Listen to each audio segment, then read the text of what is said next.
ధన్యవాదం ముందుకు పాట పెట్టండి.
भारत माता की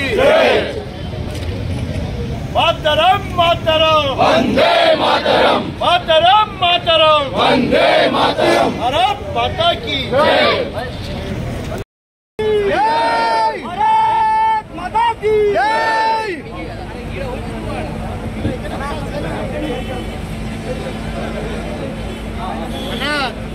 కార్యకర్తలు అందరూ వెనకకు రండి.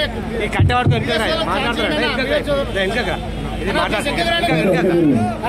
జెండా కిందికెట్టు రాకేష్, జెండా కింది పెట్టి మాట్లాడుతున్నా.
కాంగ్రెస్ టీఆర్ఎస్ రెండు పార్టీలు అత్త కొట్టిందని కోడలు ఏడ్చిందన్నట్టు ఏడుస్తూ ఉన్నారు తప్ప గత ప్రభుత్వం ఒకవేళ పొరపాటు చేస్తే అధికారంలోకి వచ్చి దాదాపు 7-8 నెలలు అవుతుంది ఈ ప్రభుత్వం వచ్చి.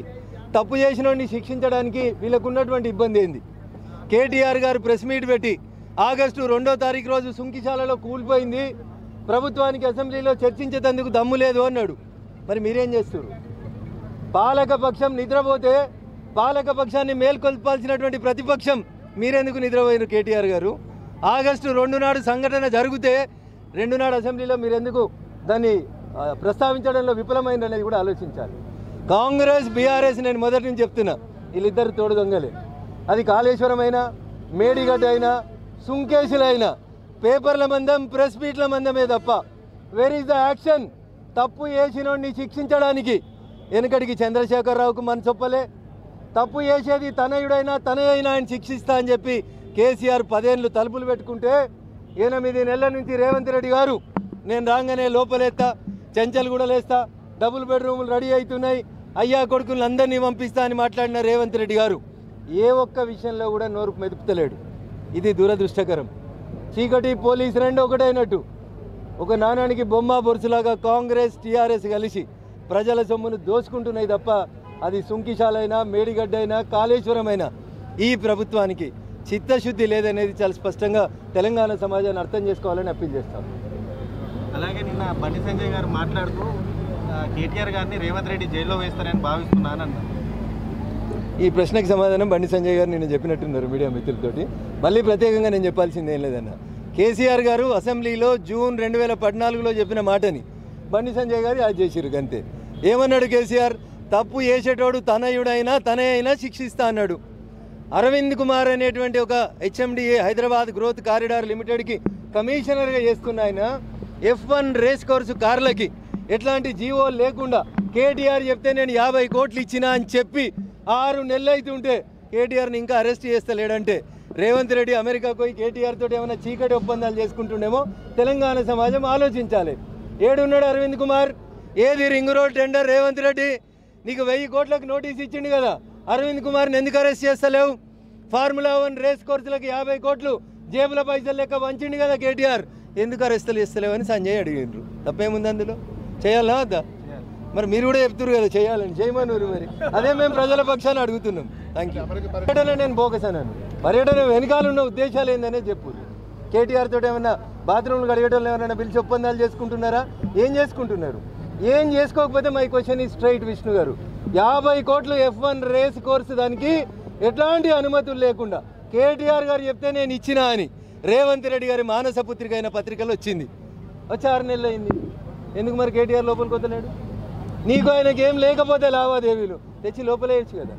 వేరే ఇది అరవింద్ కుమార్ అంటున్నా, నీకు నాకు ఇద్దరికి నోటీసులు ఇచ్చిండు కదా, డిఫమేషన్ సూట్ ఎత్తా అన్నాడు కదా, 1000 కోట్లకు నోటీసులు ఇచ్చిండు కదా, రింగ్ రోడ్ టెండర్లలో గోలుమాలైందని ఇట్లా మీడియాతో మాట్లాడితే మీకు నోటీసులు ఇస్తున్నా అని ఇచ్చిండు కదా. ఏడున్నాడు Arvind Kumar? Ring road tender ఎందుకు రద్దు చేస్తలేడు Revanth Reddy? So these are all అనుమానాలు, సస్పిషన్ వస్తుంది. అందుకనే Revanth Reddy has to open his mouth. Thank you.